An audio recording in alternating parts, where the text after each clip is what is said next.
32 है। अच्छा, ये दोआब वाला है। तो यहाँ पर अगर हम देखें तो एक तरफ दे रखे हैं नदियों के नाम और एक तरफ दोआब वाले क्षेत्र। तो पहले तो दोआब किसे कहते हैं? तो दोआब यानी कि दो नदियों के बीच वाला जो क्षेत्र होगा, यानी कि एक नदी ये बह रही है और एक नदी ये बह रही है, तो इनके बीच वाला जो भूमि जो क्षेत्र होता है उसी को कहते हैं क्या? दोआब। तो ये सारे के सारे जो दोआब वाले जो क्षेत्र है, तो ये सिंधु नदी तंत्र के साथ ये जुड़े हुए हैं।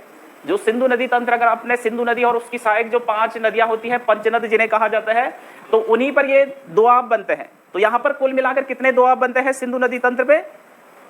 तो 5 दोआब बनते हैं। इसीलिए उस क्षेत्र को कहा गया क्या? पंजाब कहा गया। यानी कि 5 दोआब वाला जो क्षेत्र होगा उसे पंजाब वहां कहा गया। ठीक है, तो उसमें भी पूर्वी पंजाब, जैसे भारत वाला जो क्षेत्र पंजाब आता है, और एक पश्चिमी पंजाब जो पाकिस्तान में पड़ता है। तो यहाँ पर इन नदियों के बीच में, तो ये आपने पढ़ा होगा नदियां, पहले तो नदियां आपको याद होंगी। सबसे पहले अगर देखें तो ये कौन सी नदी हो जाएगी? सिंधु नदी।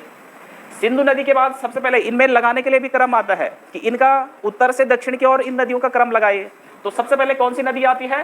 तो सिंधु के बाद सबसे पहले जो आएगी वो आएगी झेलम नदी। ठीक है, झेलम के बाद जो मुख्य सहायक नदी है सिंधु नदी की, तो यहाँ पर आ जाएगी कौन सी? चेनाब नदी।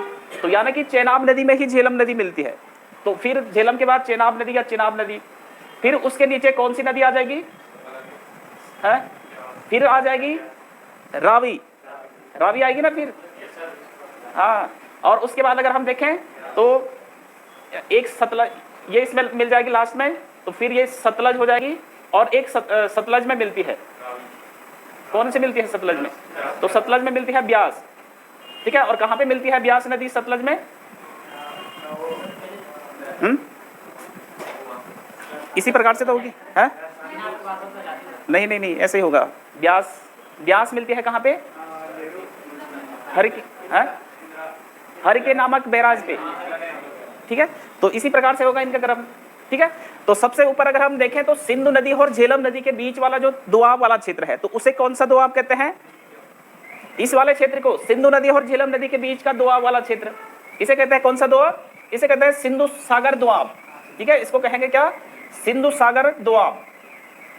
ठीक है, इस वाले को कहेंगे सिंधु सागर दोआब। उसके बाद अगर हम देखें झेलम नदी और चेनाब नदी के मध्य वाला जो दोआब वाला क्षेत्र, तो इसको कौन सा दोआब कहते हैं? इसको कहते हैं चाज दोआब। चाज दोआब। और उसके बाद आ जाएगा चेनाब नदी और रावी, तो इनके मध्य वाला जो दोआब का क्षेत्र है, तो इसे कौन सा दोआब कहेंगे? इसको कहेंगे रचना दोआब। रचना दोआब। उसके बाद आता है रावी नदी और ब्यास नदी के मध्य, तो रावी और ब्यास के मध्य हो जाएगा कौन सा? ये हो जाएगा बारी दोआब।